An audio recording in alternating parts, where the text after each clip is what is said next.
Hey guys, a while ago I was very fortunate to work with a very cool venture capital firm, what's called a VC, and help them with their branding and their website. So today I kind of want to share with you my process for thinking about those things and the presentations that I actually use to sell them those ideas. So let's get started. All right, so for those of you who don't know what a VC firm is, basically a VC firm is a company that raises a lot of money from institutions that have a lot of money, banks, I don't know, pensions, funds, very rich families, and then they invest this money on their behalf in startup companies and hope to make a lot of money off those investments and return the money, few times fold. So basically, the way that I started, I never did a project for a VC firm, even though I work a lot with startups and I know a lot of VC firms. So the first step for me was to kind of do a little bit of research, see who the best VC firms in the world are, how their branding looks, to kind of know what world I'm working on. And I actually used this presentation kind of analyzing their logos and also their tone of voice brand-wise, to have the discussion, the first kickoff discussion with the team that I was working on. So I did the research at home, created a presentation that I'll show you now, and then I showed them the presentation, and it was a base for discussion about who they are, how they want to look and communicate. So let's see. So here's the research, and here I'm missing one logo here, but never mind. I collected a few logos of the kind of top VC firms and around the world, and looking at this, I actually saw that they can be divided into marks that looks very modern and techy, using sans serif fonts, very clean, and others that look a bit more prestigious or trustworthy. I remind you that these are basically financial institutions, and they work with, again, banks, pension funds, so they have to look, and they're dealing with millions of dollars, so they have to look very trustworthy. So you can see that some of the VC firms are going in the way of looking actually like a bank or a very trustworthy institutional, and the other kind of design philosophy is looking a bit more like a startup itself. So I kind of showed this to them to ask them what side of the balance they are looking to be. And also I tried to kind of analyze their language. So I took the kind of the slogan from each one of them, and I could see that some of them are focusing on the customer, who their customers are. So those are usually the startup companies.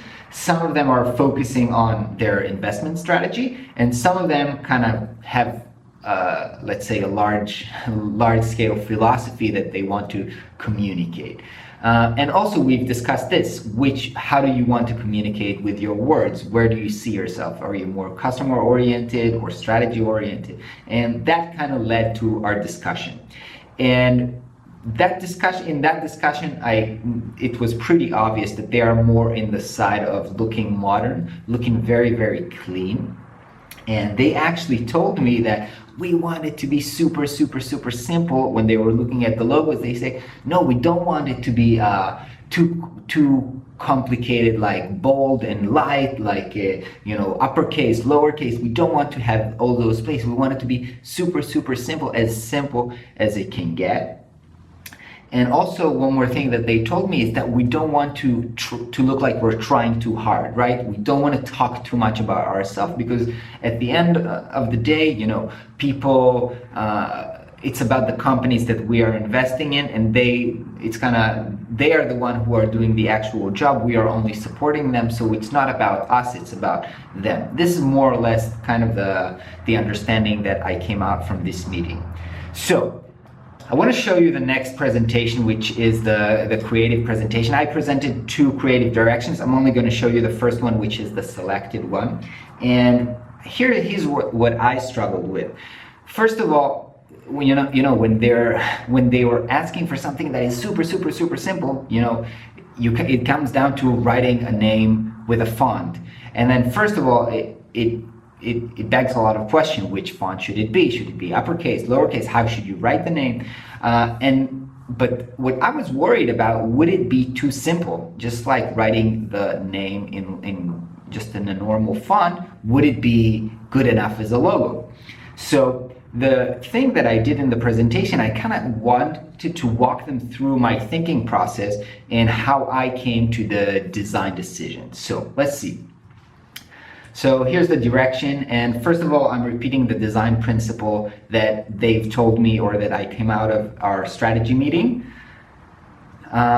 So this is basically what I told you. Okay, so the next thing would be how should we write scale up, which is the name of the company. So as you can see, we can do it in one word, two word, uppercase, lowercase, with a dash, without a dash. There's a lot of options for us to see, and I kind of wanted to show them how I was thinking about it. So I told them that scale space up, it just looks too normal, and then the other options, they told me that they did not want those lower uppercase games, so that's too complicated. So that would actually narrow down our options. I also told them that I think that all capital letters looks a bit too aggressive, in my opinion, that it looks like it's yelling at you and we don't want to be there.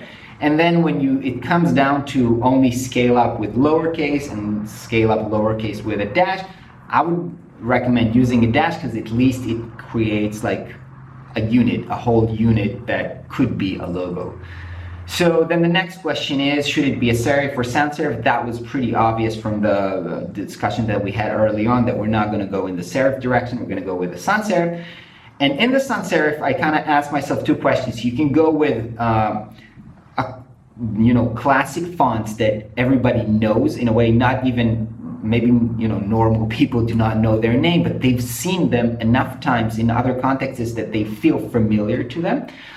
Or modern fonts that are, that were designed last year and nobody else is using them, and they are a bit more innovative. And in that, following our strategy discussion, I decided to go with the classic direction because overall, as I've said, this is a company that needs to look stable, familiar. It's dealing with a lot of money. Innovation is not one of their key, values as a company. The innovation is part of the startups. It's not part of them. They are dealing with money, and they should look a bit more trustworthy. So I gave an example of a few classic sans serif font: Helvetica, Dean, Avenir, and Futura.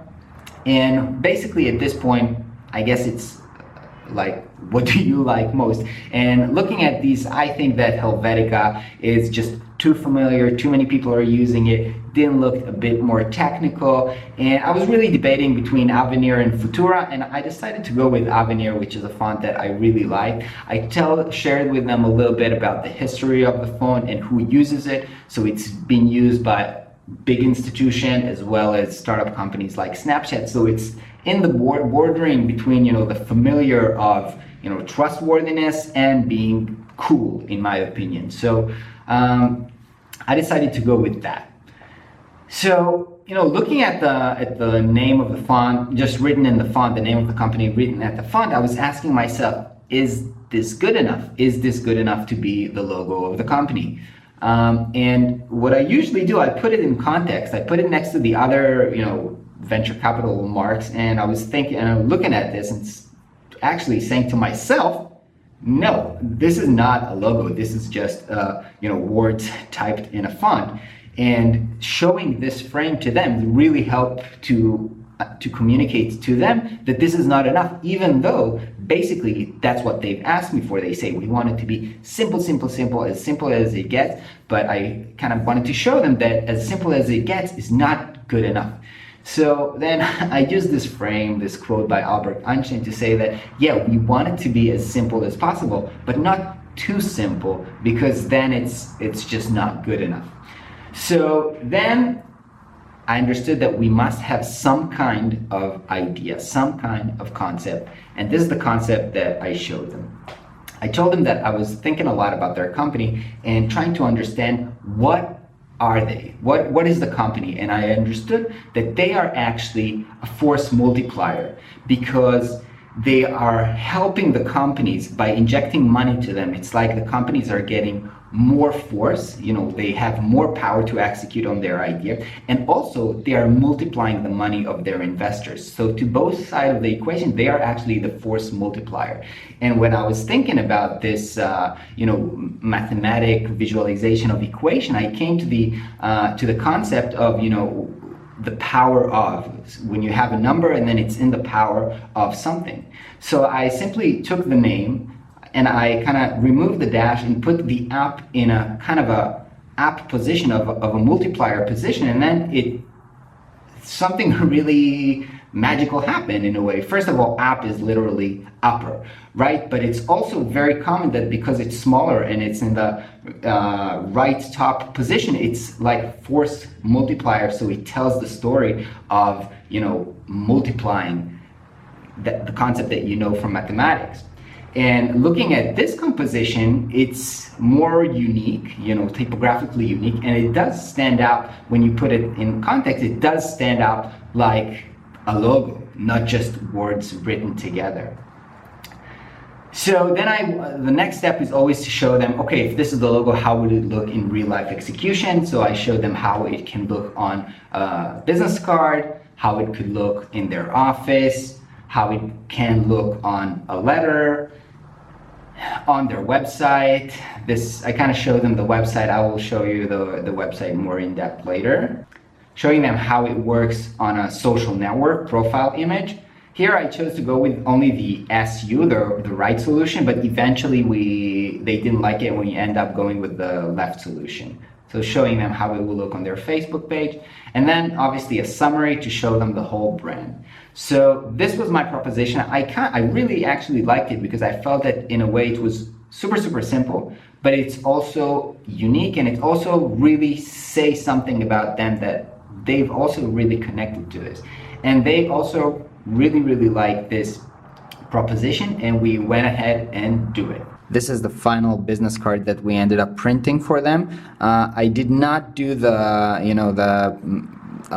bevel that I showed in the image. We ended up not doing this, but still I think it's a pretty decent card. I like it. I really like the cardboard that it's printed on. All right, the next step of our work was to create a website, and their website was actually the first website that I've created using the Webflow CMS and actually sold it to the client. Now, there have been, in the last 2 days, a lot of question about hosting website with Webflow, and I think I will do a complete video about the pros and cons of hosting with Webflow, but in this case, I just want to show you the website and how it turned out. So basically, this is the website. It starts with kind of showing their portfolio companies.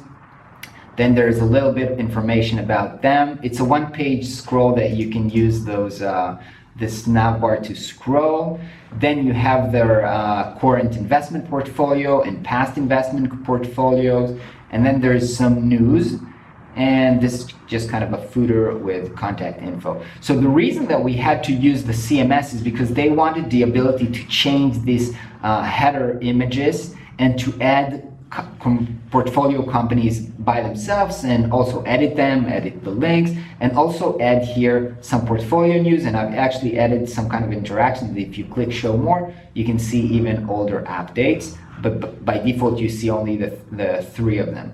So the design was, I designed basically the website in Sketch, and then I developed it in Webflow, and the development took me like, I don't know, maybe 2 or 3 hours tops. So for me personally, it saved me a ton.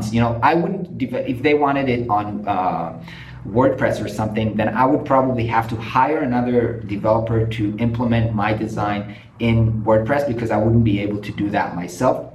But this way, in just 2-3 hours, I developed the website and I delivered it to them. So basically, I think that obviously I charged for it, but eventually the price of the project came, I think it saved them at least a couple of $1,000s on the development. So it's true that the website CMS hosting is a bit, it's like, I think it's $15 versus, if you're hosting somewhere else, it's $5. But I think it didn't matter to them eventually. They're a small company of 3 people, and they just didn't want to deal with it. They didn't care. They say, okay, you trust Webflow? That's sure. That's right. Let's go with it. Again, I will discuss more in depth the pros and cons of hosting with Webflow, but in this case, They just didn't have a problem. They trusted me. When I finished doing it, we did some iterations, and then I showed them how to use the CMS, which is super simple, much simpler, I think, than the WordPress CMS. And then I just transferred the ownership to them. So that's why I can show you the project, how I've built it in Webflow, because they are now the owners of the problem, the website, which can be a problem sometimes. Anyway, I hope that you find this useful, guys. For me, it was a really fun project to work with, and I'm pretty happy with the result that came. I'm going to spend today working on some client work, and then tonight I'm actually going to hang out with Travis from DevTips. He's again in Israel for his work in Google, so we're going to hang out tonight. And then I'm going on a weekend with my wife to Jerusalem. She kind of surprised me for my birthday, so we're going to have a fun weekend together. Hope you guys have a great weekend too. I'll catch you next week.